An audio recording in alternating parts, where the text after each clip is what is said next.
السلام عليكم ورحمة الله وبركاته. الحمد لله رب العالمين والصلاة والسلام على أشرف المخلوقين وعلى آله وصحبه أجمعين أما بعد. എൻ്റെ പ്രിയപ്പെട്ട മുത്തഅല്ലിമീങ്ങളെ, കൂടുതൽ ആമുഖങ്ങളൊന്നും പറയാതെ വിഷയത്തിലേക്ക് പ്രവേശിക്കുകയാണ്. ഇബ്നു തൈമിയ്യയുടെ വിമത ശബ്ദങ്ങൾ എന്നതാണ് നമ്മുടെ വിഷയം. ആദ്യമായി ലഘുവായി ഇബ്നു തൈമിയ്യയെ ഒന്ന് പരിചയപ്പെടുത്താം. നാം എല്ലാവരും കേട്ട് പരിചയമുള്ള ഒരു വ്യക്തിയാണ് ഇബ്നു തൈമിയ്യ എന്നുള്ളത്. Taqiuddin Abul Abbas Ahmad bin Abdul Halim bin Abdissalam al Harrani എന്നാണ് അദ്ദേഹത്തിൻ്റെ പേര്. ഹിജ്റ 661 ജനിച്ച് 728 അദ്ദേഹം മരണപ്പെടുന്നത്. അദ്ദേഹം ജനിക്കുന്നത് തുർക്കിയിലെ ഹറാനിലാണ്. പിന്നീട് താർത്താരികളുടെ അക്രമം കാരണം അദ്ദേഹവും പിതാവും ഡമസ്കസിലേക്ക് നാടുവിടുന്നുണ്ട്. പിൻകാലത്ത് ഡമസ്കസിലാണ് അവർ ജീവിച്ചത്. അദ്ദേഹത്തിൻ്റെ പിതാവ് അബ്ദുൽ ഹലീം എന്നവർ ഹംബലി മദ്ഹബിലെ വലിയ പണ്ഡിതനാണ്. പിതാവിൻ്റെ പിതാവ് മജ്ദുദ്ദീൻ അബ്ദുസലാം എന്നവരും ഹംബലി മദ്ഹബിലെ വലിയ പണ്ഡിതനാണ്. ഹംബലി മദ്ഹബിൽ വളരെ പ്രശസ്തമായ അൽ മുൻതഖ മിനൽ അഹ്കാം എന്ന ഗ്രന്ഥത്തിൻ്റെ രചയിതാവ് ഇബ്നു തൈമിയ്യയുടെ വല്യുപ്പയായ മജ്ദുദ്ദീൻ ഇബ്നു തൈമിയ്യയാണ്. അദ്ദേഹത്തിൻ്റെ മറ്റൊരു ഗ്രന്ഥം അൽ മുസ്വദ്ദ ഫി ഉസൂൽ ഫിഖ് എന്നൊരു ഗ്രന്ഥമുണ്ട്. അത് തുടങ്ങി വെച്ചത് വല്യുപ്പയാണ്. ശേഷം ഇബ്നു തൈമിയ്യയുടെ ഉപ്പ അത് പൂർത്തിയാക്കാൻ വേണ്ടി ശ്രമിച്ചു. അവർക്കും സാധിച്ചിട്ടില്ല. അവസാനം അത് പൂർത്തിയാക്കിയത് സാക്ഷാൽ ഇബ്നു തൈമിയ്യയാണ്. അങ്ങനെ ഈ ഒരു ഇബ്നു തൈമിയ്യ നമ്മളിവിടെ ചർച്ച ചെയ്യാനുള്ള കാരണം ഒരുപാട് അബദ്ധങ്ങൾ അദ്ദേഹം പറഞ്ഞു എന്നുള്ളതാണ്. എന്നാൽ പറഞ്ഞ അബദ്ധങ്ങളൊന്നും അദ്ദേഹത്തിൻ്റെ പിതാവിനിക്കോ വല്യപ്പക്കോ ഉണ്ടായിരുന്നില്ല. അവരെല്ലാവരും അഹ്ലുസുന്നയുടെ പണ്ഡിതന്മാർ തന്നെയായിരുന്നു. ബഹുമാനപ്പെട്ട ഇമാം ഷഅറാനി റഹിമഹുല്ല അവിടുത്തെ സ്വന്തം ആത്മകഥയായ ലതായിഫുൽ മിനനി വൽ അഖ്ലാഖ് ഫി വുജൂബി തഹദ്ദുസി ബി നിഅമത്തില്ലാഹി അലൽ ഇത്തിരാഖ് എന്ന ഗ്രന്ഥത്തിൽ ഇബ്നു തൈമിയ്യയുടെ ഈ വല്ലിപ്പയെ പറ്റി പറയുന്നുണ്ട്. വലൈസ ഹുവ സാഹിബൽ ഫിത്ന, അദ്ദേഹം പ്രശ്നക്കാരൊന്നും അല്ലട്ടോ എന്ന് പ്രത്യേകമായി ബഹുമാനപ്പെട്ട ഇമാം ഷഅറാനി റഹിമഹുല്ല സൂചിപ്പിക്കുന്നുണ്ട്. ചുരുക്കി പറഞ്ഞാൽ ഇബ്നു തൈമിയ്യക്ക് ഒരുപാട് വികലമായ വാദങ്ങളുണ്ട്. ആ വാദം അദ്ദേഹത്തിൻ്റെ പിതാവിൻ്റെ പിതാവിനിക്കോ ഇല്ല. അവർ രണ്ടുപേരും വലിയ പണ്ഡിതന്മാർ തന്നെയായിരുന്നു. ഇബ്നു തൈമിയ്യയുടെ ഉമ്മ സിത്തുന്യാം എന്ന് പറയുന്ന ഒരു മഹദിയായിരുന്നു. ചരിത്രത്തിലൊക്കെ വലിയ സ്വാലിഹത്തായ നല്ലൊരു മഹദിയായിട്ടാണ് ഇമാമിങ്ങളൊക്കെ അവരെ പരിചയപ്പെടുത്തുന്നത്. ഏതായാലും ഇബ്നു തൈമിയ്യ എന്ന് പറയാനുള്ള കാരണം അദ്ദേഹത്തിൻ്റെ പിതാക്കന്മാരിൽപ്പെട്ട മുഹമ്മദ് ബിൻ ഖളിർ എന്നവർ ഒരിക്കൽ ഹജ്ജിന് പോയ അവസരത്തിൽ തൻ്റെ ഭാര്യ ഗർഭിണിയായിരുന്നു. അങ്ങനെ തൈമാ എന്ന പ്രദേശത്ത് വെച്ച് യാത്രയിൽ ഒരു സ്ത്രീ ഒരു മറയുടെ പിറകിൽ നിന്ന് വരുന്നത് കണ്ടു. അങ്ങനെ തിരിച്ച് ഹജ്ജ് കഴിഞ്ഞു. തിരിച്ച് നാട്ടിലെത്തിയപ്പോൾ തൻ്റെ ഭാര്യ പ്രസവിച്ചിട്ടുണ്ട്. അപ്പോൾ തൈമായിൽ ഒരു പെൺകുട്ടിയെ കണ്ടല്ലോ, തൻ്റെ ഭാര്യ പ്രസവിച്ചതും ഒരു പെൺകുട്ടിയെയാണ്. അപ്പോൾ അതിലേക്ക് നോക്കിയിട്ട് തൈമായിലേക്ക് ചേർത്തി തൈമിയ്യ എന്ന് ആ പെൺകുട്ടിക്ക് പേരിട്ടു. അതിലേക്ക് ചേർത്തിയിട്ടാണ് ഇബ്നു തൈമിയ്യ എന്ന പേര് വന്നത്. ഏകദേശം 40 വയസ്സോളം അദ്ദേഹം ജീവിക്കുന്നത് ശരിയായ അഹ്ലുസുന്നത്തി വൽ ജമാഅയുടെ അഖീദയിൽ തന്നെയാണ് അദ്ദേഹം ജീവിക്കുന്നത്. പിന്നീട് 690 ശേഷമാണ് അദ്ദേഹത്തിന് പല വികലവാദങ്ങളും കടന്നു വരുന്നത്. അദ്ദേഹത്തിന് ധാരാളം അബദ്ധങ്ങൾ അതിനുശേഷം സംഭവിച്ചു. ചരിത്രത്തിൽ അബദ്ധങ്ങൾ സംഭവിച്ച പല ആളുകളുമുണ്ട്. പക്ഷേ ഇബ്നു തൈമിയ്യ മാത്രം അബദ്ധത്തിൻ്റെ പേരിൽ ഇങ്ങനെ ചർച്ച ചെയ്യാനുള്ള കാരണം അദ്ദേഹത്തിന് സംഭവിച്ച അബദ്ധങ്ങളും സ്ഖലിതങ്ങളും വളരെ ഗുരുതരമായിരുന്നു എന്നുള്ളതാണ് അതിൻ്റെ ഏറ്റവും പ്രധാനപ്പെട്ട കാരണം. ഏതായാലും ഒരുപാട് അബദ്ധങ്ങൾ അദ്ദേഹം പറഞ്ഞിട്ടുണ്ട്. ആ അബദ്ധങ്ങൾ പറഞ്ഞത് കൊണ്ട് തന്നെ പിൻകാലത്ത് ഇന്നുവരെ ജനങ്ങൾ ഒരുപാട് ചേരികളായി പരസ്പരം കാഫിറാക്കുന്നു, പരസ്പരം ബിദ്അത്ത് ആരോപിക്കുന്നു. അതിൻ്റെ ഏറ്റവും മർമ്മപ്രധാനമായ കാരണം ഇബ്നു തൈമിയ്യയുടെ പല വാദങ്ങളുമാണ് എന്നത് സംശയമില്ലല്ലോ. എങ്ങനെയാണ് ഇബ്നു തൈമിയ്യ ഇങ്ങനെയുള്ള ഒരുപാട് പിഴച്ച വാദങ്ങൾ പറയാൻ അതിന് നിമിത്തം എന്തായിരുന്നു? 2 കാരണങ്ങളുണ്ട്. ബഹുമാനപ്പെട്ട ഇമാം തഖിയുദ്ദീൻ സുബ്കി റഹിമഹുല്ല ഇബ്നു തൈമിയ്യയുടെ സമകാലികനായ ഒരു പണ്ഡിതനാണ്. അവിടുത്തെ ഫതാവയുടെ 2-ാം വോള്യം 210 പറയുന്നുണ്ട്, ഇബ്നു തൈമിയ്യ വലിയ ഇൽമുള്ള വ്യക്തിയാണ്, വലിയ ഹിഫ്ളുണ്ട്, വലിയ അഖിലുണ്ട്. പക്ഷേ വലം യതഹദ്ദബ് ബിശൈഖിൻ, ഒരു മുർഷിദായ ഒരു ഉസ്താദിനെ കൊണ്ട് ഒരു ഉസ്താദ് അദ്ദേഹത്തിന് ഇല്ലാതെ പോയിരുന്നു എന്നുള്ളതാണ് ഇതിൻ്റെ എല്ലാം പ്രധാനമായ കാരണമായി ഇമാം സുബ്കി റഹിമഹുല്ല, ഇമാം തഖീദ്ദീൻ സുബ്കി, നേരത്തെ പറഞ്ഞ ഉപ്പ സുബ്കി അവിടുത്തെ ഫത്താവയിൽ വിശദീകരിച്ചത്. ഒരുപാട് ഇൽമുകൾ പഠിക്കുമ്പോൾ കൃത്യമായ ഇർഷാദാത്തുകൾ നൽകാൻ ഒരു കൃത്യമായ ഗുരുനാഥൻ അദ്ദേഹത്തിന് ഇല്ല എന്നുള്ളതാണ് അദ്ദേഹം ഇങ്ങനെ ഒരുപാട് അബദ്ധങ്ങൾ പറയാനുള്ള കാരണമായി ഇമാം സുബ്കി റഹിമഹുല്ല ചൂണ്ടിക്കാണിക്കുന്നത്. ഒരുപാട് ഇൽമുകൾ പഠിക്കും, അപ്പോൾ തൻ്റെ മനസ്സിൽ തൻ്റെ ബുദ്ധിക്ക് യോജിക്കുന്നത്, തൻ്റെ ബുദ്ധിയിൽ ഉദിക്കുന്ന കാര്യങ്ങൾ അത് ചേർത്ത് വെച്ചുകൊണ്ട് പറയും. അതല്ലാതെ ഈ വിഷയത്തിൽ അഹ്ലുസുന്നയുടെ മൻഹജ് എന്താണ് എന്ന് അദ്ദേഹത്തിന് പറഞ്ഞു കൊടുക്കാനോ അല്ലെങ്കിൽ അദ്ദേഹത്തിന് വഴി നടത്താനോ കൃത്യമായ ഒരു ഗുരുനാഥൻ അദ്ദേഹത്തിന് ഇല്ലാതെ പോയി എന്നുള്ളതാണ് പ്രശ്നത്തിൻ്റെ പ്രധാന കാരണമായി ബഹുമാനപ്പെട്ട ഇമാം സുബ്കി റഹിമഹുല്ല പറയുന്നത്. ഇവിടെ നാം മനസ്സിലാക്കേണ്ട ഒരു കാര്യം ഞാൻ കൂട്ടിച്ചേർക്കുകയാണ്. കൃത്യമായ ഗുരുനാഥന്മാരില്ലാതിരിക്കുക എന്നുള്ളത് വലിയ അപകടമാണ്. ഇർഷാദാത്ത് നൽകാൻ ഒരു ഗുരുനാഥൻ ഇല്ലാതിരിക്കുക എന്നത് വലിയ അപകടമാണ്. ബഹുമാനപ്പെട്ട ഇമാം ഇബ്നു ഹജർ അൽ ഹൈത്തമി റഹിമഹുല്ല ഇൽസാഖു ഉവാരിൽ ഹവസ് എന്ന് പറയുന്ന ഗ്രന്ഥത്തിൽ ഇമാം ഷാഫിഈയെ ഉദ്ധരിച്ചുകൊണ്ട് 3 ഉദ്ധരണി പറയുന്നുണ്ട്.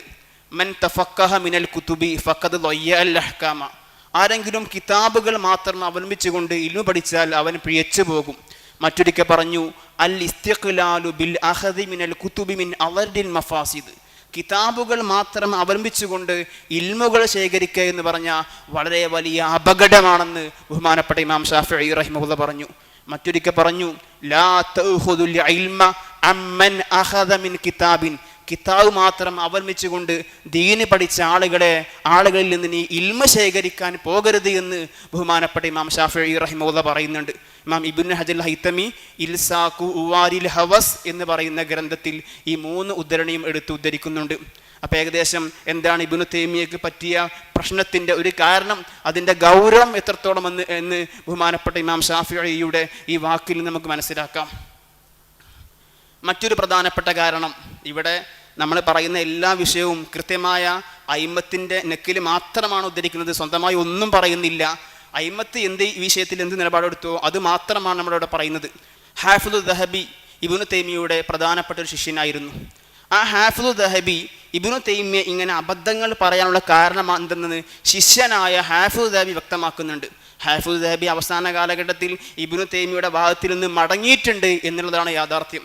ഹാഫിദു ദഹബി തൻ്റെ സഹലുൽ ഇൽം എന്ന ഗ്രന്ഥത്തിൽ പറയുന്നുണ്ട്, ഇബ്നു തൈമിയ്യ വലിയ പണ്ഡിതനൊക്കെ തന്നെയാണ്.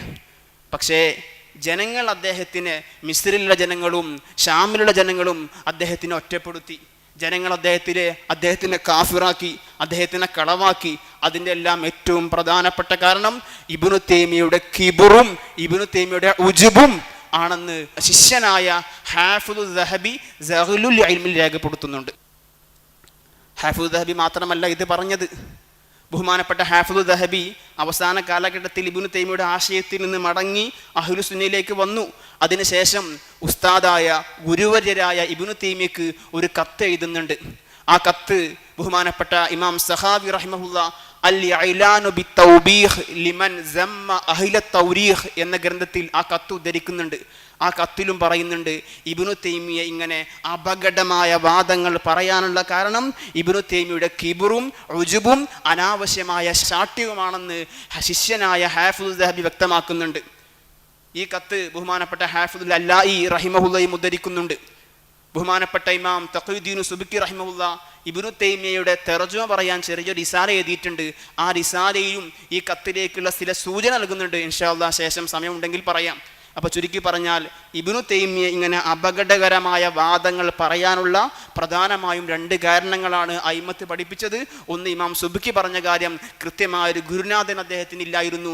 മറ്റൊന്ന്, അദ്ദേഹത്തിൻ്റെ ശിഷ്യനായ ഹാഫിദു ദഹബി പറഞ്ഞു അദ്ദേഹത്തിൻ്റെ കിബറും ഉജുബുമാണ് അതിന് കാരണമെന്ന്. അപ്പോൾ ചുരുക്കത്തിൽ ഇങ്ങനെയൊക്കെ ആയതുകൊണ്ട് തന്നെ ഒരുപാട് അബദ്ധങ്ങൾ, ഒരുപാട് സ്കരിതങ്ങൾ അദ്ദേഹത്തിന് സംഭവിച്ചു പോയിട്ടുണ്ട്.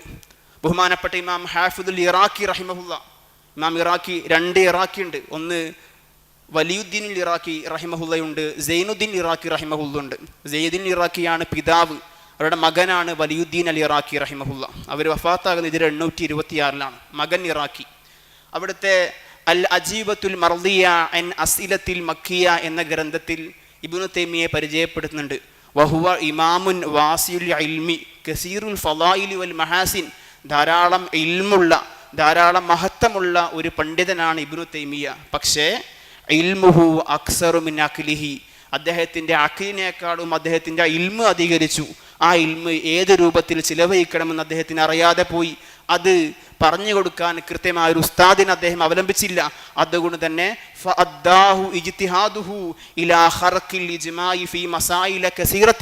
ധാരാളം ഇജ്മാഇനെ ഹർക്ക് ചെയ്യുന്നതിലേക്ക് അദ്ദേഹത്തിൻ്റെ ഗവേഷണം നീണ്ടുപോയി. ഖീല ഇന്നഹാ തബ്ലുഗു 60 മസ്അല, 60 മസ്അലകളിൽ ഇബ്നു തൈമിയ ഇജ്മാഇനെതിരെ സംസാരിച്ചിട്ടുണ്ട് എന്ന് ബഹുമാനപ്പെട്ട ഇമാം ഹാഫിദുൽ ഇറാഖി റഹിമഹുല്ലാ അവിടുത്തെ അൽ അജീബത്തുൽ മർദിയ അൻ അസിലത്തിൽ മക്കിയ എന്ന ഗ്രന്ഥത്തിൽ രേഖപ്പെടുത്തിയിട്ടുണ്ട്. ഇമാം സുബ്കി റഹിമഹുല്ലയും ഇതേപോലെ വിശദീകരിച്ചിട്ടുണ്ട്. അതേപോലെ തന്നെ ഇമാം അഹ്മദു സറൂഖ് റഹിമഹുല്ല തസവുഫിലെ വലിയ പണ്ഡിതനാണല്ലോ. അദ്ദേഹം ഇമാം ഷാസുലി റഹിമഹുല്ലയുടെ ഹിദ്ബുൽ ബഹറിനിക്ക് ഒരു വിശദീകരണം എഴുതിയിട്ടുണ്ട്. ആ വിശദീകരണം എഴുതിയപ്പോൾ ചില ആളുകൾ ചോദിച്ചു, അല്ല, നിങ്ങൾ എന്തിനാണ് ഹിദ്ബുൽ ബഹറിനിക്ക് വിശദീകരണം എഴുതിയത്?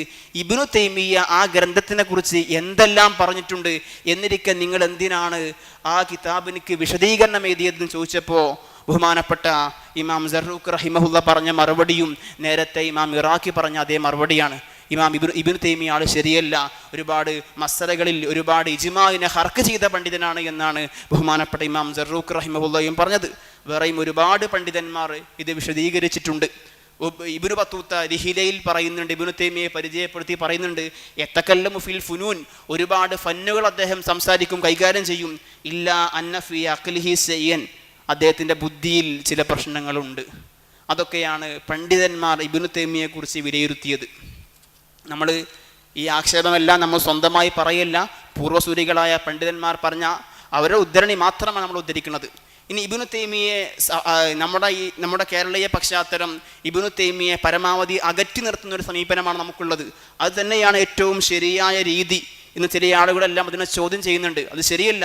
കേരളീയ ഉലമാക്കൾ ഏത് രൂപത്തിലാണോ ഇബ്നു തൈമിയക്കെതിരെ സ്വീകരിച്ച നിലപാട്, ആ നിലപാട് തന്നെയാണ് യാഥാർത്ഥ്യമെന്ന് ചരിത്രം പരിശോധിച്ച് നമുക്ക് ബോധ്യമാകും. ബഹുമാനപ്പെട്ട ഇമാം ഇബ്നു അദിൽ ഹൈതമി റഹിമുല്ല അതെനിക്ക് അറിയാം, ളാല്ലുൻ മുദില്ലും എന്ന് പറഞ്ഞു, അതേപോലെ തന്നെ അവല്ലഹുല്ലാഹു എന്ന് പറഞ്ഞു, അതേപോലെ തന്നെ അഷ്റഫുൽ വസായിലിൽ കബ്ബഹല്ലാഹു വജ്ഹഹുമ എന്ന് പറഞ്ഞു. ഇബ്നു തൈമിയയുടെയും ഇബ്നു ഖയ്യിമിൻ്റെയും കുറിച്ച് കബ്ബഹല്ലാഹു വജ്ഹഹുമ എന്ന് പറഞ്ഞു. ഇമാം ഇബ്നു അദിൽ ഹൈതമി റഹിമഹുല്ല മാത്രമല്ല, ഇമാം റംലി റഹിമഹുല്ലയും സമാനമായ നിലപാട് തന്നെയാണ് സ്വീകരിച്ചത്. ഇമാം റംലി റഹിമഹുല്ല ഇമാം നവവിയുടെ ഈളാഹിനിക്കൊരു വിശദീകരണ ഗ്രന്ഥം എഴുതിയിട്ടുണ്ട്, അൽ ഉററുൽ ബഹിയ ഫീ ശറഹിൽ മനാസിക് നവവിയ എന്നൊരു വിശദീകരണ ഗ്രന്ഥം ബഹുമാനപ്പെട്ട ഇമാം റംലി റഹിമഹുല്ല നൽകി ശറഹ് എഴുതിയിട്ടുണ്ട്. അതിലും പറഞ്ഞു ഫഇന്നഹു അബ്ദുൻ അദല്ലഹുല്ലാഹു. ചുരുക്കി പറഞ്ഞ ഇമാം ഇബ്നു അദിൽ ഹൈതമി റഹിമഹുല്ലയും ഇമാം റംലി റഹിമഹുല്ല രണ്ടുപേരും തീർപ്പ് കൽപ്പിച്ചൊരു വിഷയമാണ് ഇബ്നു തൈമിയ ആൾ ശരിയല്ല എന്നുള്ളത്. എന്നാൽ ഇവിടെ ചില ആളുകൾ ഇമാം ഇബ്നു ഹജർ തങ്ങൾ പറഞ്ഞത് ശരിയായിട്ടില്ല എന്ന് പറയാറുണ്ട്. എന്നാൽ ചരിത്രം പരിശോധിച്ച് നോക്കിയാൽ ഇബ്നു ഹജർ തങ്ങൾ എന്ത് പറഞ്ഞോ അതാണ് 100% ശരിയെന്ന് ബോധ്യമാകും. ഇബ്നു തൈമിയയുടെ സമകാലികന്മാരായ പണ്ഡിതന്മാർ മുഴുവനും ഇബ്നു തൈമിയെ ശക്തമായ ഭാഷയിൽ വിമർശിച്ചവരും ഇബ്നു തൈമിയയുടെ വാദങ്ങൾ ചർച്ച ചെയ്യാൻ വേണ്ടി പ്രത്യേകമായ മജ്ലിസുകൾ ഒരുമിച്ച് കൂട്ടി ഇബ്നു തൈമിയയുടെ വാദങ്ങൾ ചർച്ച ചെയ്യുകയും അതിനെതിരെ തീരുമാനമെടുക്കുകയും അറസ്റ്റ് ചെയ്യാൻ തീരുമാനിക്കുകയും എല്ലാം ചെയ്തത് ആ കാലത്ത് വലിയ കാതിൽ കുലാത്തുകളായ വലിയ പണ്ഡിതന്മാരായിരുന്നു എന്ന് നമുക്ക് ചരിത്രം പരിശോധിച്ചാൽ ബോധ്യമാകും. അങ്ങനെ ഇബ്നു തൈമിയ, ഞാൻ നേരത്തെ പറഞ്ഞല്ലോ, ഹിജ്റ 690 ശേഷമാണ് പിയച്ചവാദങ്ങൾ പറയാൻ ആരംഭിക്കുന്നത്. അദ്ദേഹം പറഞ്ഞ പ്രധാനപ്പെട്ട ഒരു വാദം മുതശാബിഹത്തുകളായ ആയത്തുകളെ സംബന്ധിച്ചാണ്. നമുക്കെല്ലാവർക്കും അറിയാം, ലോഹിറായ അർത്ഥം ഉദ്ദേശമില്ലാത്ത ഒരുപാട് ആയത്തുകളുണ്ട്. അഹ്ലു സുന്നക്ക് ആ വിഷയത്തിൽ 2 നിലപാടാണുള്ളത്. ഒന്ന് തഅ്വീലിൻ്റെ നിലപാടും മറ്റൊന്ന് തഫ്വീലിൻ്റെ നിലപാടും. ഈ 2 നിലപാടും അല്ലാത്ത മറ്റൊരു നിലപാടാണ് ഈ വിഷയത്തിൽ ഇബ്നു തൈമിയ സ്വീകരിച്ചത്. അത് സ്വീകരിക്കാനുള്ള കാരണം ഇബ്നു തൈമിയ അക്ഷരവായനയുടെ ആളായിരുന്നു എന്ന് പറഞ്ഞാൽ മജാസിനെ പൂർണ്ണമായും എതിർത്ത ഒരാളായിരുന്നു ഇബ്നു തൈമിയ. ഖുർആനിൽ മജാസ് പാടില്ല എന്നൊരു വാദം അദ്ദേഹത്തിനുണ്ടായിരുന്നു. അങ്ങനെ ഒരു വാദം ഉള്ളത് കൊണ്ടാണ് മുതശാബിഹാത്തുകളായ ആയത്തിൻ്റെയും ഹദീസിൻ്റെയും വിഷയത്തിൽ അബദ്ധങ്ങൾ അദ്ദേഹത്തിന് പറയേണ്ടി വന്നത്. പലപ്പോഴും അദ്ദേഹത്തിൻ്റെ മുതശാബിഹാത്തുകളുമായി ബന്ധപ്പെട്ട നിലപാട് ഒരു വേള അല്ലാഹു സുബ്ഹാനഹു തആലക്ക് ജിസ്മുണ്ട്, ഹയ്യിസുണ്ട്, ഹദ്ദുണ്ട്, ഹറക്കത്തുണ്ട്, ജുലൂസുണ്ട്, നുസൂലുണ്ട് പോലത്തെ കുഫ്റൻ വാദങ്ങളിലേക്ക് അദ്ദേഹത്തിൻ്റെ പല നിലപാടുകളും എത്തിയിട്ടുണ്ടോ അല്ലെ എത്തിക്കുന്നുണ്ടോ എന്ന് നാം സംശയിക്കേണ്ടതുണ്ട്. ഏതായാലും അഹ്ലു സുന്നത്തി വൽ ജമാഅ ഈ വിഷയത്തിൽ പറഞ്ഞ നിലപാടിന് ഘടകവിരുദ്ധമായൊരു നിലപാടാണ് ഇബ്നു തൈമിയ്യ മുതശാബിഹാത്തുകളായ ആയത്തിൻ്റെയും ഹദീസിൻ്റെയും വിഷയത്തിൽ അദ്ദേഹം പറഞ്ഞത് എന്ന് ഇമാമിങ്ങളൊക്കെ രേഖപ്പെടുത്തിയിട്ടുണ്ട്. ഇബ്നു തൈമിയ്യയുടെ കാലഘട്ടത്തിലെ വലിയ ഒരു പണ്ഡിതനായിരുന്നു ബഹുമാനപ്പെട്ട ഇമാം അബൂ ഹയ്യാൻ അൽ ഉന്ദുലൂസി റഹിമഹുല്ല. നമുക്കെല്ലാവർക്കും പരിചിതമുണ്ട്. വലിയ നഹ്വി പണ്ഡിതനാണ്. നമുക്കെല്ലാം പരിചിതമായ അൽ ബഹ്റുൽ മുഹീത്ത് എന്ന തഫ്സീറിൻ്റെ രചയിതാവാണ് ബഹുമാനപ്പെട്ട അബൂ ഹയ്യാൻ അൽ ഉന്ദുലൂസി റഹിമഹുല്ല. അവിടുന്ന് ആദ്യകാലത്ത് ഇബ്നു തൈമിയ്യയുടെ വലിയ മുഹിബ്ബായിരുന്നു. ഇബ്നു തൈമിയ്യയുടെ എല്ലാ മജ്ലിസുകളും പങ്കെടുത്ത് ഇബ്നു തൈമിയ്യയെ ഏറെ ആദരിച്ചിരുന്ന ഒരു വ്യക്തിയായിരുന്നു അബൂ ഹയ്യാൻ അൽ ഉന്ദുലൂസി റഹിമഹുല്ല. പിൻകാലത്ത് ഇബ്നു തൈമിയ്യക്ക് മുതശാബിഹാത്തുമായി ബന്ധപ്പെട്ട വിഷയത്തിലുള്ള നിലപാട് ഇബ്നു തൈമിയ്യയുടെ ചില കിതാബുകൾ വായിച്ചപ്പോൾ അബൂ ഹയ്യാൻ റഹിമഹുല്ലക്ക് ബോധ്യമാവുകയും അങ്ങനെ മരണം വരെ, വഫാത്ത് വരെ ഇബ്നു തൈമിയ്യക്കെതിരെ ഗണന നടത്തിയ പണ്ഡിതനായിരുന്നു അബൂ ഹയ്യാൻ റഹിമഹുല്ല. മുതശാബിഹാത്തിൻ്റെ വിഷയത്തിൽ ഇബ്നു തൈമിയ്യക്ക് പിഴവ് പറ്റിയിട്ടുണ്ട് എന്ന് ബോധ്യപ്പെട്ട് ഇബ്നു തൈമിയ്യയിൽ നിന്ന് മാറി നിന്ന് വഫാത്ത് വരെ ഇബ്നു തൈമിയ്യയെ ഗണ്ണിച്ച പണ്ഡിതനാണ് ബഹുമാനപ്പെട്ട അബൂ ഹയ്യാൻ റഹിമഹുല്ല. ചുരുക്കി പറഞ്ഞ മുതശാബിഹാത്തിൻ്റെ വിഷയത്തിൽ ഇബ്നു തൈമിയ്യക്ക് അബദ്ധം സംഭവിച്ചിട്ടുണ്ട് എന്ന് തന്നെയാണ് സമകാലികന്മാരായ പണ്ഡിതന്മാരുടെ പ്രവൃത്തിയിൽ നിന്ന് നമുക്ക് ബോധ്യമാകുന്ന കാര്യം. നേരത്തെ പറഞ്ഞല്ലോ അൽ ബഹ്റുൽ മുഹീത്ത് എന്ന തഫ്സീർ. ആ തഫ്സീറിൻ്റെ ഒരു ചുരുക്ക ഗ്രന്ഥവും അബൂ ഹയ്യാൻ റഹിമഹുല്ല എഴുതിയിട്ടുണ്ട്, അൻ-നഹ്റുൽ മാദ് മിനൽ ബഹ്റിൽ മുഹീത്ത്. ആ തഫ്സീറിൽ പല സ്ഥലങ്ങളിലും ഇബ്നു തൈമിയ്യയെ അബൂ ഹയ്യാൻ ഉന്ദുലൂസി റഹിമഹുല്ല നിശിതമായി വിമർശിക്കുന്നുണ്ട്. മുതശാബിഹാത്തുകളായ ആയത്തിൻ്റെ വിഷയത്തിൽ അദ്ദേഹം പറഞ്ഞ നിലപാട് പിയച്ചതാണ് എന്ന് പറഞ്ഞുകൊണ്ട് ഒരുപാട് സ്ഥലങ്ങളിൽ ബഹുമാനപ്പെട്ട അബൂ ഹയ്യാൻ റഹിമഹുല്ല അൻ-നഹ്റുൽ മാദ് എന്ന തഫ്സീറിൽ ഇബ്നു തൈമിയ്യയെ ഗണ്ണിക്കുന്നുണ്ട്. അപ്പോൾ മുതശാബിഹത്തുകളായ ആയത്തിൻ്റെ വിഷയത്തിൽ ഇബ്നു തൈമിയ്യക്ക് അബദ്ധം സംഭവിച്ചിട്ടില്ല എന്ന് പറയുന്നത് ഒരിക്കലും ശരിയല്ല. സമകാലികന്മാരായ പണ്ഡിതന്മാർ സാക്ഷ്യപ്പെടുത്തുന്നു അദ്ദേഹത്തിന് അബദ്ധം സംഭവിച്ചിട്ടുണ്ട് എന്ന കാര്യം. മാത്രമല്ല ഇബ്നു തൈമിയ്യ ഈ വിഷയത്തിൽ ഒരുപാട് അബദ്ധങ്ങൾ പറഞ്ഞപ്പോൾ ആ കാലഘട്ടത്തിലെ വലിയ പണ്ഡിതന്മാർ ഒരുമിച്ച് കൂടി ഒരു മജ്ലിസ് ഉണ്ടാക്കി. ആരൊക്കെ ഒരുമിച്ച് കൂടിയത്? അന്നത്തെ കാദിൽ ഖുലാത്തായിരുന്ന ബഹുമാനപ്പെട്ട ബദ്റുദ്ദീൻ ഇബ്നു ജമാഅ റഹിമഹുല്ലയും ഹംബലി മദ്ഹബിൻ്റെ കാദിയായ ഷറഫുദ്ദീൻ ഹർറാനി റഹിമഹുല്ലയും ഇമാം ഇബ്നു റിഫ്അ റഹിമഹുല്ലയും അതേപോലെ തന്നെ ഇമാം അലാഉദ്ദീൻ അൽ ബാജിയും അങ്ങനെ വലിയ പണ്ഡിതന്മാർ ഒരുമിച്ച് കൂടി ഈ വിഷയത്തിലുള്ള ഇബ്നു തൈമിയ്യയുടെ നിലപാട് ചർച്ച ചെയ്യാൻ വേണ്ടി. അങ്ങനെ അവർ ചർച്ച ചെയ്തു. ആ സമയത്ത് ഇമാം ഇബ്നു റിഫ്അ റഹിമഹുല്ല ഖാദി ഹുസൈൻ റഹിമഹുല്ലയുടെ ചില ഉദ്ധരണി ഉദ്ധരിച്ചുകൊണ്ട് പറഞ്ഞു, ഇങ്ങനെയെല്ലാം പറഞ്ഞാൽ കാഫിറായി പോകില്ലേ എന്ന് പറഞ്ഞു. ആ സമയത്ത് ഇബ്നു തൈമിയ്യ തൻ്റെ തലപ്പാവ് അയച്ചു വെച്ചുകൊണ്ട് തല വെടിവാക്കിക്കൊണ്ട് പറഞ്ഞു, എന്നെ കൊന്നോളൂ എന്ന് പറഞ്ഞു. എന്ന് പറഞ്ഞാൽ ഈ വിഷയത്തിൽ ഇബ്നു തൈമിയ്യ ഉറച്ചു നിന്നിരുന്നു എന്നർത്ഥം. ഇത് അബദ്ധം, വളരെ അപകടമായൊരു വാദമാണത്. ഞാൻ പറയാൻ കാരണം ഈ വാദം ഒരു വേള അള്ളാഹുവിനക്ക് ജിസ്മുണ്ട് എന്ന വാദത്തിലേക്ക് കൊണ്ടെത്തിക്കുന്ന വാദമാണ്. അതൊരിക്കലും പറയാൻ പാടില്ല.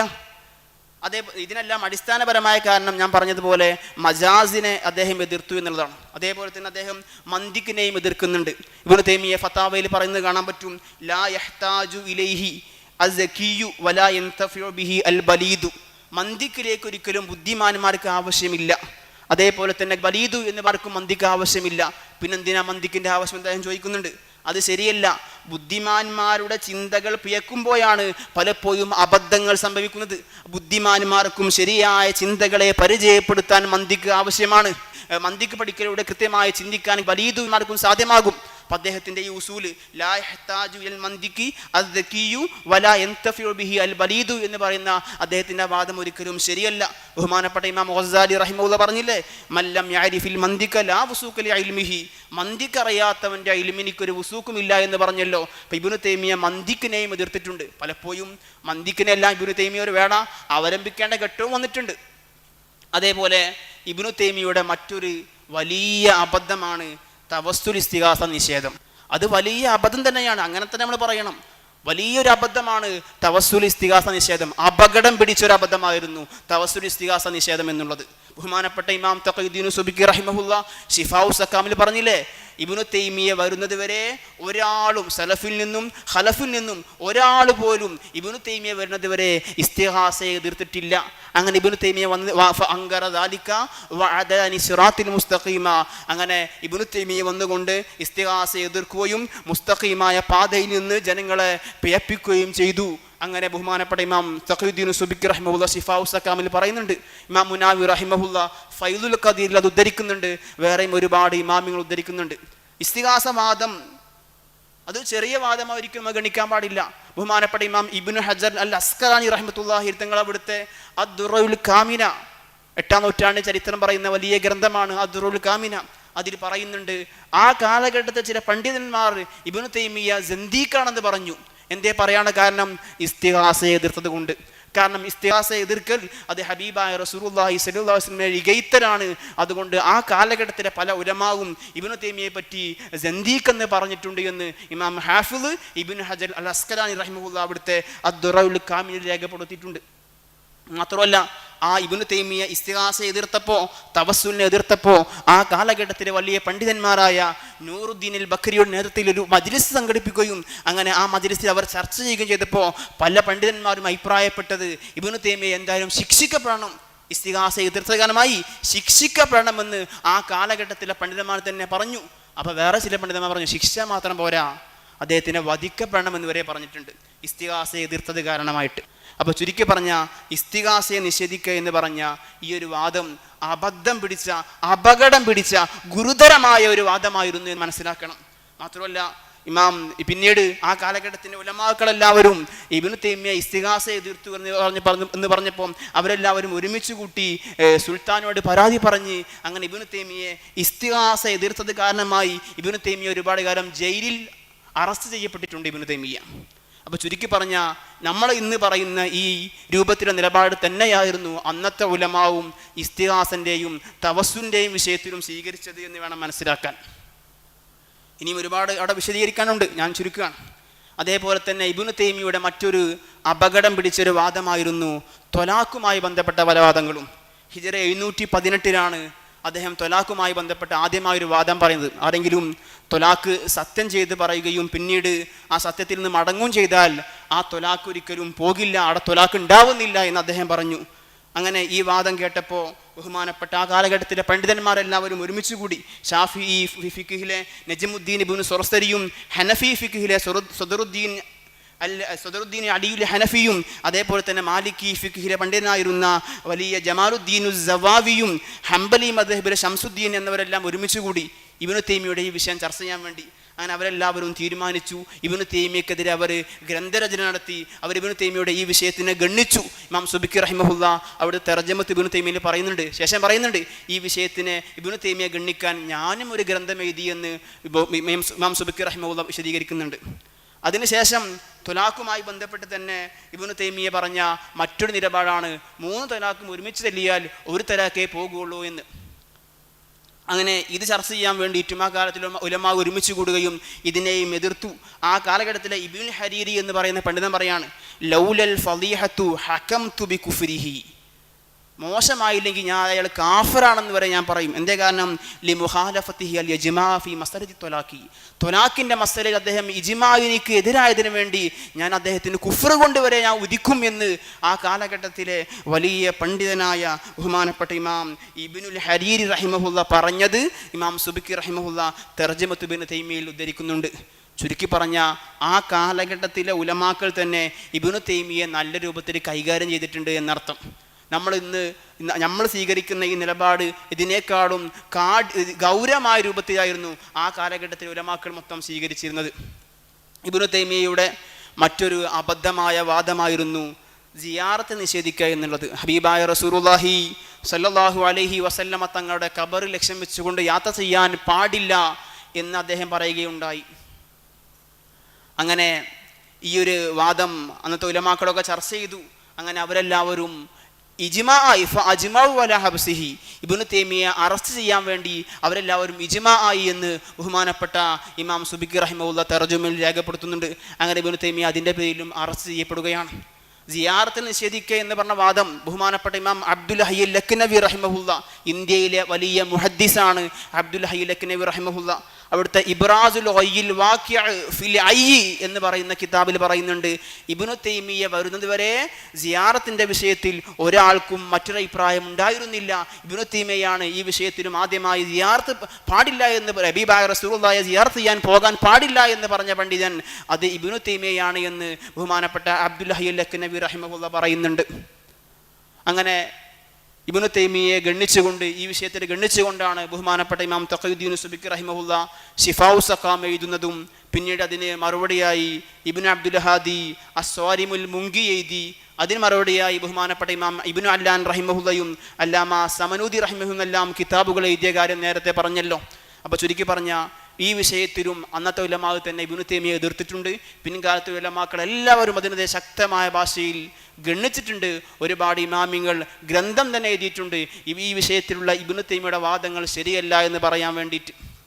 ബഹുമാനപ്പെട്ട ഇമാം ഇബ്നു ഹജർ അൽ അസ്കലാനി റഹിമഹുല്ല ഫത്ഹുൽ ബാരിയിൽ തന്നെ സിയാറത്തിന്, ഹബീബായ റസൂലുള്ളാഹിനെ സിയാറത്ത് ചെയ്യാൻ, യാത്ര ചെയ്യാൻ പാടില്ല എന്ന് പറഞ്ഞ വിഷയം വിശദീകരിച്ചുകൊണ്ട് പറയുന്നുണ്ട്, വഹിയ മിൻ അബ്ശഇൽ മസായിലിൽ മങ്കൂലിഹി അൻ ഇബ്നു തൈമിയ്യ.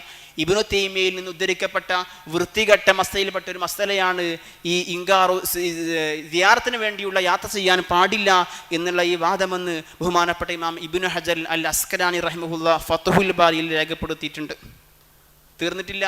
ബഹുമാനപ്പെട്ട ഇമാം മുഹമ്മദ് ബിൻ യൂസുഫ് സോലിഹി അശാമി സുബുൽ ഹുദാ വർ റഷാദ് ഫീ സീറത്തി ഖൈറിൽ ഇബാദ് എന്ന പേരിൽ 12 വോള്യത്തിൽ ഹബീബായ റസൂലുള്ളാഹി സ്വല്ലല്ലാഹു അലൈഹി വസല്ലമയുടെ സീറ എഴുതിയ ബഹുമാനപ്പെട്ട ഇമാം ഷാമി റഹിമഹുല്ല 2 സ്ഥലത്ത് പറയുന്നുണ്ട്, സിയാറത്തുമായി ബന്ധപ്പെട്ട ഇബ്നു തൈമിയ്യയുടെ വാദം സമുദ്രത്തിലെ മുഴുവൻ വെള്ളം കൊണ്ട് കഴുകി കളഞ്ഞാലും അതിൻ്റെ കറ പോകുകയില്ല എന്ന് ബഹുമാനപ്പെട്ട ഇമാം ഷാമി, ഇമാം മുഹമ്മദ് ബിൻ യൂസുഫ് സോലിഹി അശാമി വ്യക്തമാക്കുന്നുണ്ട്. ഇമാം സുയൂത്തിയുടെ ശിഷ്യനാണ് ഇമാം ഷാമി.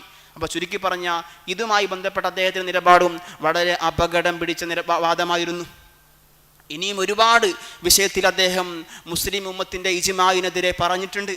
അതേപോലെ തന്നെ ഇമാം സുബ്കി റഹിമഹുല്ല തർജമത്ത് ഇബ്നു തൈമിയ്യയിൽ പറയുന്നുണ്ട്, ഞാൻ ഇമാം സുബ്കി റഹിമഹുല്ല ഒരു യാത്ര കഴിഞ്ഞ് വരികയാണ്, ഞാൻ തിരിച്ച് ഡമസ്കസിലെത്തിയപ്പോൾ ഇബ്നു തൈമിയ്യക്ക് പുതിയൊരു വാദമുള്ളതായി ഞാൻ കേട്ടു, ഒരാളും പറയാത്തൊരു വാദം എന്ന് പറഞ്ഞുകൊണ്ട് പറയാണ്, കാഫിറുകളായ ആളുകൾ നരകത്തിൽ പ്രവേശിക്കുമല്ലോ, മുഴുവൻ കാഫിറുകളെയും നരകത്തിൽ നിന്ന് മോചിപ്പിക്കുമെന്ന് ഇബ്നു തൈമിയ്യ പറയുകയാണ്.